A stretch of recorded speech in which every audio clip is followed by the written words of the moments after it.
శివమహాపురాణం విద్యేశ్వర సంహిత 17 చాప్టర్లో 113 శ్లోకాల నుంచి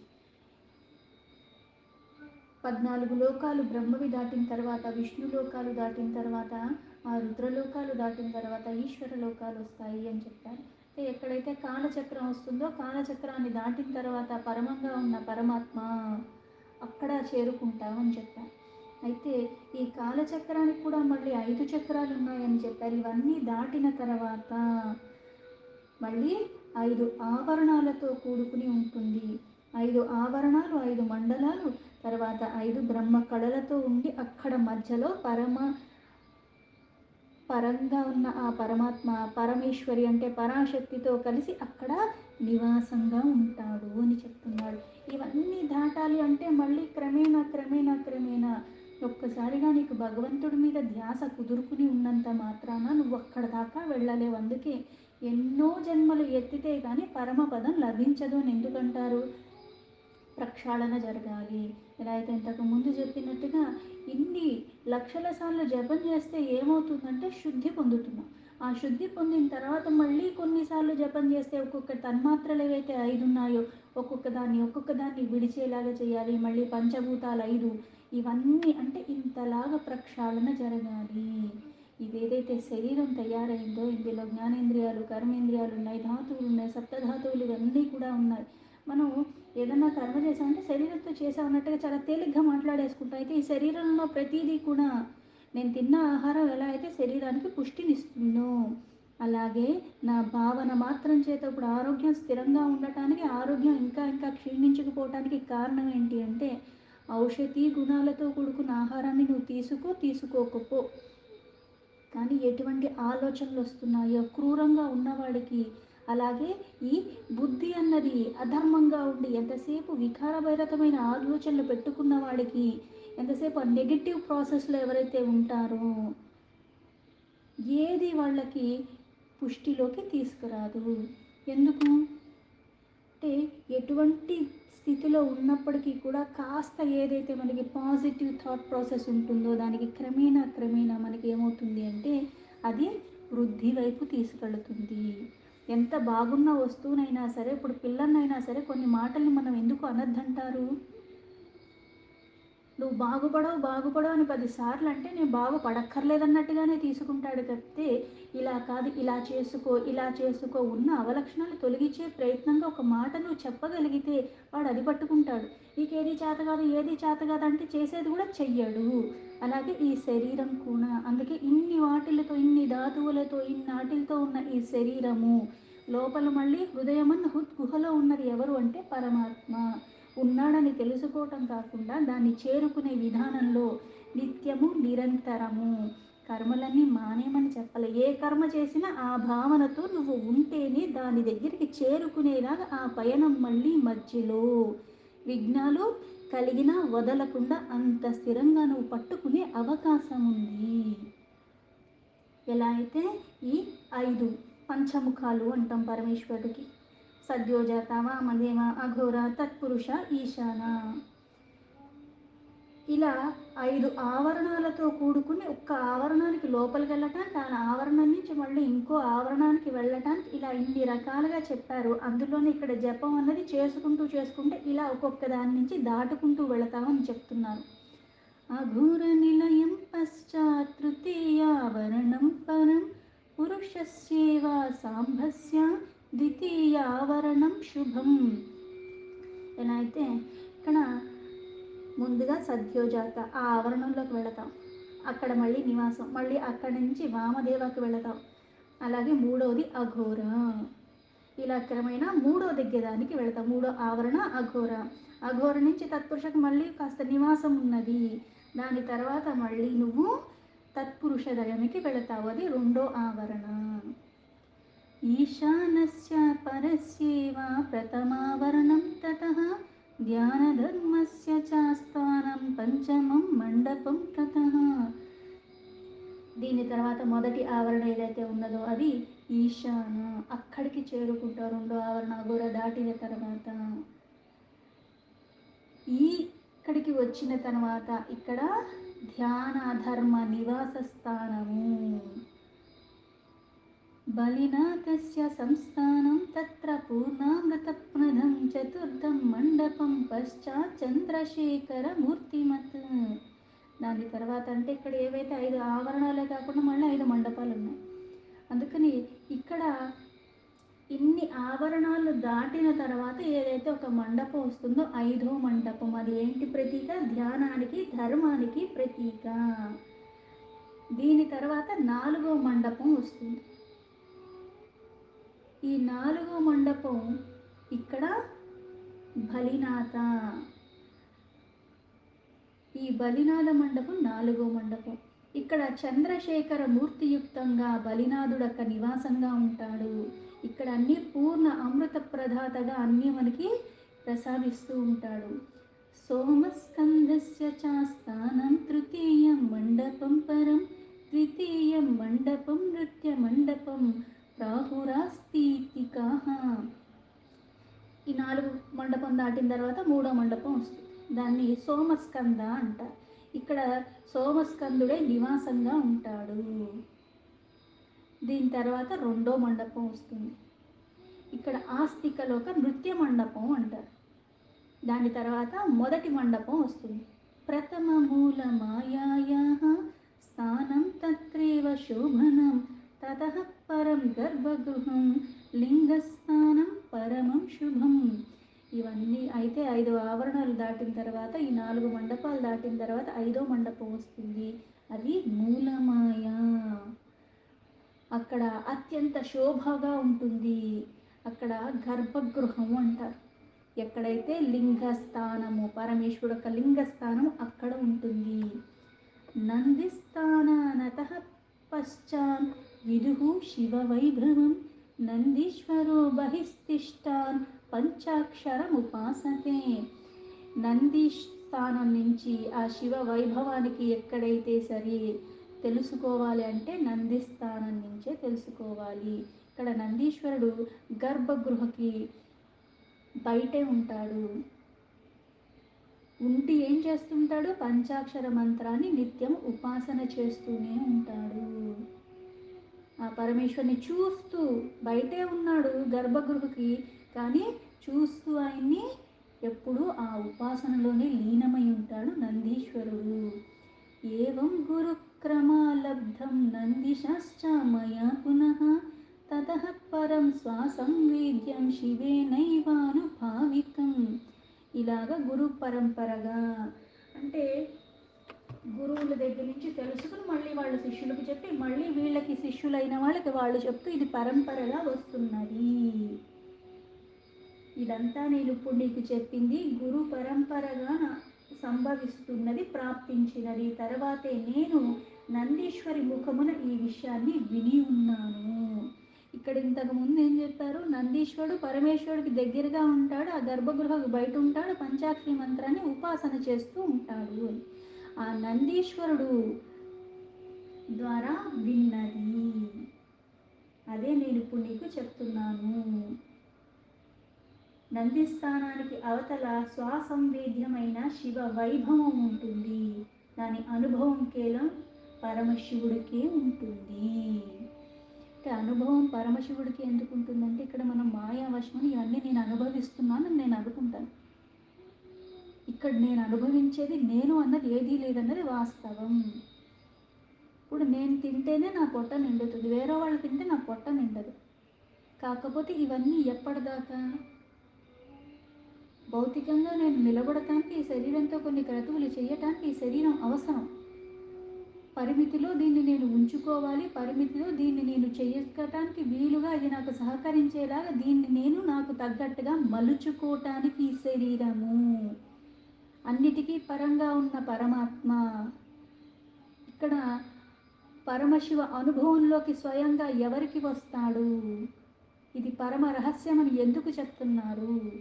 ఎందుకు అంటే హృద్గుహలో ఉన్నాడు, కంటికి కనిపించడు. ఎలా అయితే ఆత్మని భగవద్గీతలో చెప్పినట్టుగా పంచభూతాలు ఏవి దానిని తాకలేవు, కానీ సాక్షిభూతుడిగా అన్నిటికీ పరంగా ఎల్లవేళలా నిత్యము నిరంతరము ఉన్నవాడు, మార్పులు చేర్పులు లేకుండా ఉన్నాడు. అన్నిటికీ సాక్షిగా ఉన్నాడు, అన్నిటికీ కారణమైనవాడు, అన్నిటికీ ఆధారమైనవాడు. శివస్య కృపయా సాక్షాత్ శివో లోకస్య వైభవం విజ్ఞాతుం శక్యతే సర్వనాన్యా ఏతత్యాహురాస్తికః. ఇక్కడ ఆస్తిక, నాస్తిక ఆస్తిక అని రెండు అంటాం.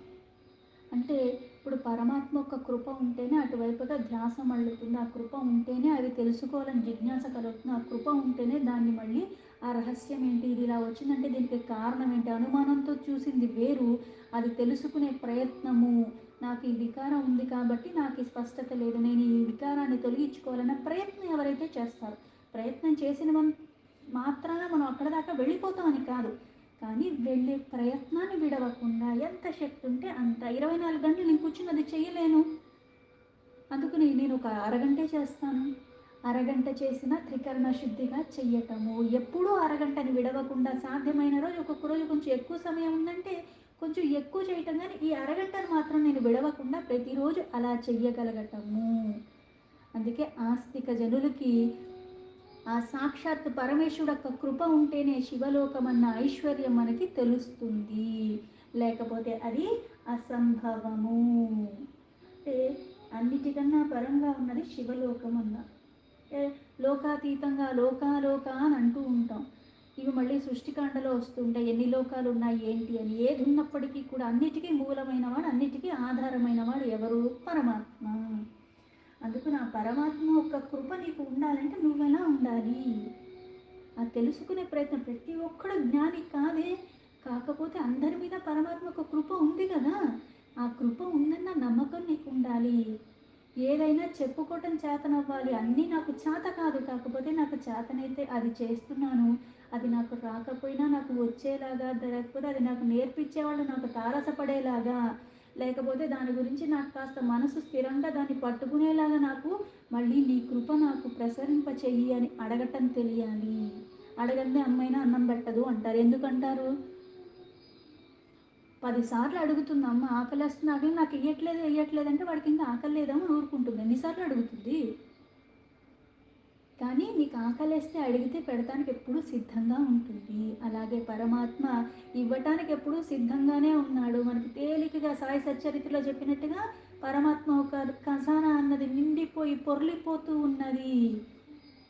దాన్ని కావాలని ఆశించి ఎవడైతే వస్తే వాడికి ఇవ్వటానికి ఎప్పుడూ సిద్ధంగా ఉన్నాడు. కానీ లౌకికమైన వ్యాపారాలలోనే, ఈ కోరికలతోనే, ఈ భోగాలతోనే ఉంటున్నాం. కానీ తుచ్చమైన వాటి మీద పెట్టిన మమకారాన్ని వీడి అటువైపుగా వెళ్ళాలని ఎవడైతే వెళుతున్నాడో వాడికి ఇవ్వటానికి ఎప్పుడూ సిద్ధంగానే ఉన్నాడు. అందుకే పరమాత్మ ఎప్పుడూ ఇస్తాడు.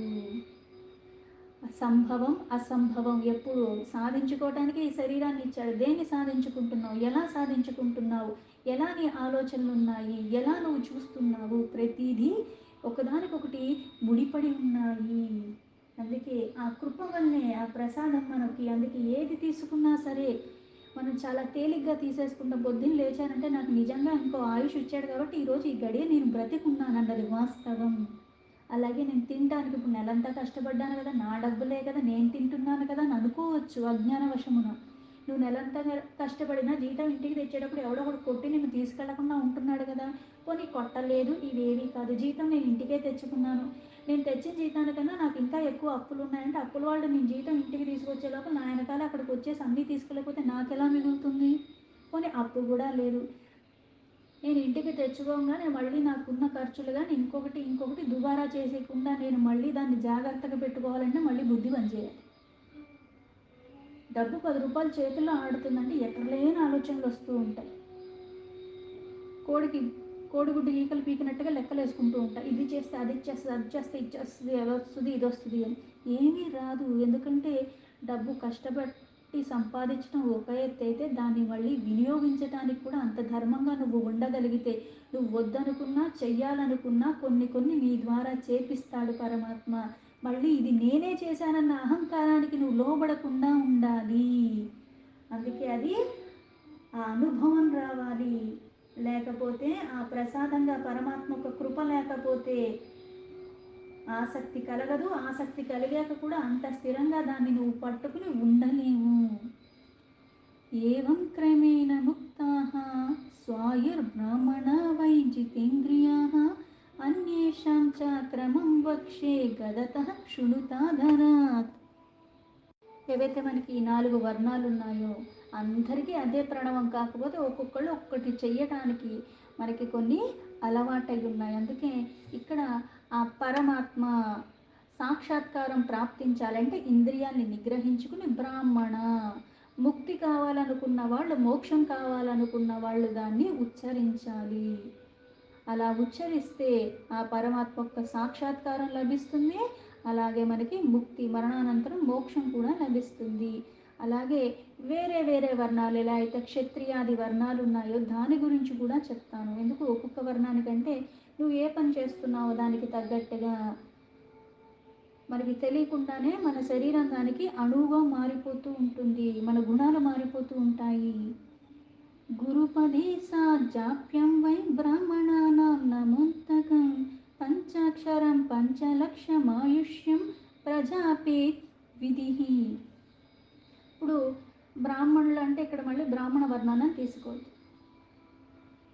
సత్యానికి ధర్మానికి కట్టుబడి నలుగురు యొక్క శ్రేయస్సును చూసుకుంటూ ధర్మపరంగా ఎవరైతే ఆచరణలో ఉన్నారో, వేదికపరమైన చెప్పినట్టుగా ఆచరిస్తూ ఉన్నారో నిష్కామ భావంగా, ఎవరైనా సరే మళ్ళీ గురు ద్వారా ఉపదేశాన్ని పొంది దాన్ని అనుసరించి శివ పంచాక్షరి మంత్రాన్ని విధి విధానంగా ఏవైతే నియమాలు చెప్పారో దాంతో అలా చేస్తూ 5 లక్షల సార్లు జపం చెయ్యాలి. స్త్రీత్వాపనయా నాత్తాతు పంచలక్షం జపేత్ పునః మంత్రేణ పురుషో భూత్వా క్రమాన్ముక్తో భవేత్ బుద్ధః. అలాగే స్త్రీలు కూడా అంటే నువ్వు ఏ దాంట్లో ఉన్నప్పుడు ఆడవాళ్ళకని మగవాళ్ళకని, ఆడవాళ్ళు తక్కువని కానీ మగవాళ్ళు ఎక్కువని కానీ, కాకపోతే శారీరకంగా స్త్రీకి అన్నది కాస్త బాధాకరమైనది ఆ జన్మలో. ఎందుకంటే ఆ నెలసరి ఉంటుంది, అదికి కష్టతరమే, ఇంట్లో చేయాల్సినవన్న బాధ్యతలు ఉంటాయి, అది కష్టతరమే.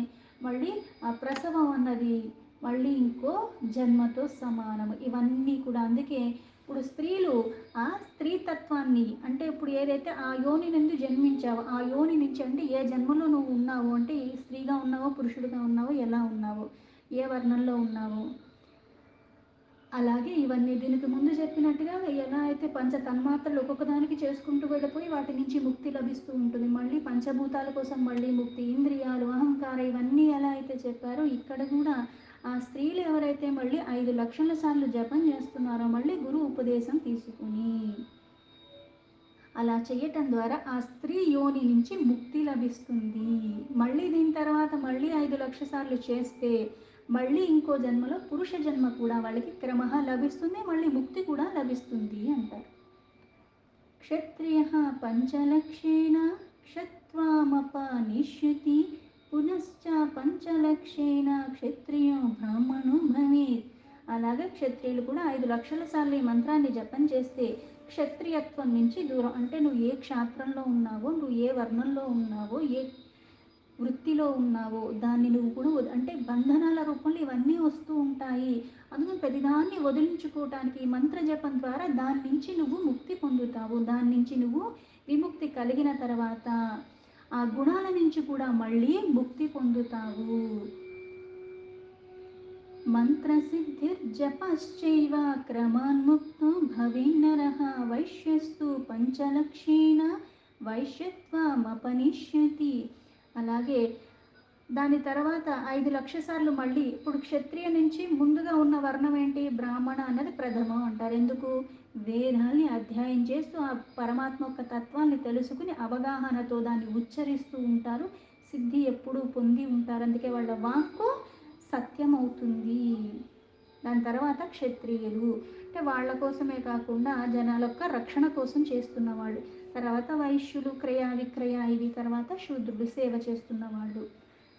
అంటే నువ్వు ఎందులో ఉన్నావో ఆ వర్ణం ఒక్కడి నుంచి నీకు ఆ గుణాల నుంచి ముక్తి కావాలంటే 5 లక్షల సార్లు జపం చేయాలి. ఇప్పుడు క్షత్రియుడైతే ఇంకో 5 లక్షల సార్లు జపం చేస్తే మళ్ళీ వచ్చే జన్మలో బ్రాహ్మణుగా ఉంటాడు. అలాగే ఇంకోసార్లు చేస్తే ఏమవుతుంది? మంత్రసిద్ధి కూడా లభిస్తుంది. క్రమంగా 5 లక్షల సార్లు అనేది చేసుకుంటూనే వెళ్ళిపోవాలి. అప్పుడు మళ్ళీ మానవ జన్మ నుంచి కూడా ముక్తి లభిస్తుంది. అలాగే వైశ్యులు కూడా 5 లక్షల సార్లు జపం చేస్తే వైశ్య గుణాల నుంచి ముక్తి లభిస్తుంది. మళ్ళీ 5,00,000 సార్లు మంత్రం చేస్తే వాళ్ళు మళ్ళీ క్షత్రియులుగా అధికారం లభిస్తుంది. పునశ్చ పంచలక్షేణ మంత్రక్షత్రియ ఉచ్యతే పునశ్చ పంచలక్షేణ క్షాత్రమపనిష్యతి పునశ్చ పంచలక్షేణ మంత్రబ్రాహ్మణ ఉచ్యతే శూద్రశ్చైవ నమోంతేన పంచవిశతీలక్షతః. అలాగే 5,00,000 సార్లు జపం చేస్తే మళ్ళీ అంటే నువ్వు ఉన్న క్షాత్రాన్ని విడవాలి, మళ్ళీ ఇంకోటి కావాలన్నా మళ్ళీ ఆ వర్ణానికి సంబంధించిగా అవుతాం, మళ్ళీ ఇంకోటి చేస్తే మొత్తానికి మానవ జన్మే కాకుండా అన్నిటి నుంచి ముక్తి లభిస్తుంది. ఇలాగే క్షాత్రధర్మం వదలాలి, ఈ వాసనలు వదలాలి, అన్నిటికీ ఆ మంత్రమే ఆధారము. అవి ఒక్కొక్కటి వదిలాక కూడా వదలకుండా ఆ మంత్రజపాన్ని అలా మళ్ళీ 5,00,000 సార్లు చేసుకుంటూ వెళ్ళిపోతుంటే ప్రతిదీ నుంచి నీకు బంధనాల నుంచి విడిపడిపోతూ ఉంటావు. అందుకే ఈ 5,00,000 మంత్ర జపం విధి విధానంగా ఏదైతే చెప్పారో అప్పుడు నీ వర్ణాన్ని నుంచి ఇంకో వర్ణానికి వెళ్తావు. శూద్రులైనా సరే ఆ వర్ణం నుంచి విముక్తి అవుతారు ఒకసారి చేస్తే. రెండోసారి చేస్తే వైశ్య, దాని నుంచి మళ్ళీ విముక్తి, మళ్ళీ ఇంకో 5,00,000 సార్లు, మళ్ళీ ఇంకో 5,00,000 సార్లు చేస్తే మళ్ళీ క్షత్రియగా అధికారం వస్తుంది అనిపించుకోవటానికి. మళ్ళీ 5,00,000 సార్లు చేస్తే మళ్ళీ ఆ క్షత్రియత్వం కూడా పోతుంది.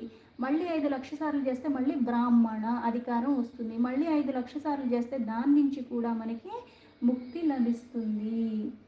మంత్ర విప్రత్వామపాద్య పంచాక్షుద్ధో భవేద్విజః నారీవాత నరోవాత బ్రాహ్మణో వన్య ఈవత. ఇలాగే శూద్రుడు కూడా మంత్రజపం ద్వారా దాని నుంచి తొలగించుకుంటాడు. అందుకే 25,00,000 సార్లు మంత్రాన్ని జపించటం ద్వారా శూద్రుడు కూడా, అంటే ఇక్కడి నుంచి శూద్రత్వం పోవాలి, మళ్ళీ వైశ్యానికి వెళ్ళాలి, వైశ్యం తొలగిపోవాలి, మళ్ళీ క్షత్రియకి వెళ్ళాలి, క్షత్రియం తొలగిపోవాలి, మళ్ళీ బ్రాహ్మణకి వెళ్ళాలి, బ్రాహ్మణం కూడా తొలగిపోవాలి. అందుకే 25,00,000 అలా చెయ్యటం ద్వారా మంత్ర విధి విధానంగా ఏదైతే చేస్తారో బ్రాహ్మణ అని పిలువబడతాడు. వాళ్ళు స్త్రీలైనా పురుషులైనా ఏ వర్ణానికి సంబంధించిన వాళ్ళైనా సరే పంచాక్షరి మంత్ర జపం చెయ్యటం ద్వారా ఏమవుతుంది? శుద్ధి లభిస్తుంది. అందులో ఎటువంటి అనుమానం లేదు. నమోంతం వా నమః పూర్వమాతురః సర్వదా జపే తత్ర స్త్రీణాం తదేవోధ్య గురు నిర్దశ్యేత్ క్రమాత్. ఇక్కడ కోరికతో చేసిన, కోరిక తీరాలన్న చేసినా సరే, ఆతృతతో అయినా ఏదైనా సరే ఈ నమః ఇవి ఏదైతే చివర నమఃశివాయ అన్నది సకల కోరికలు నెరవేరాలంటే ఎప్పుడైతే ఈ నమఃశివాయ అన్నది శివాయ నమః అని కూడా వింటూ ఉంటాం. అందుకే నమః అన్నది చివర్లో పెట్టాలి, అప్పుడు శివమంత్ర సదేవ జప అవుతుంది.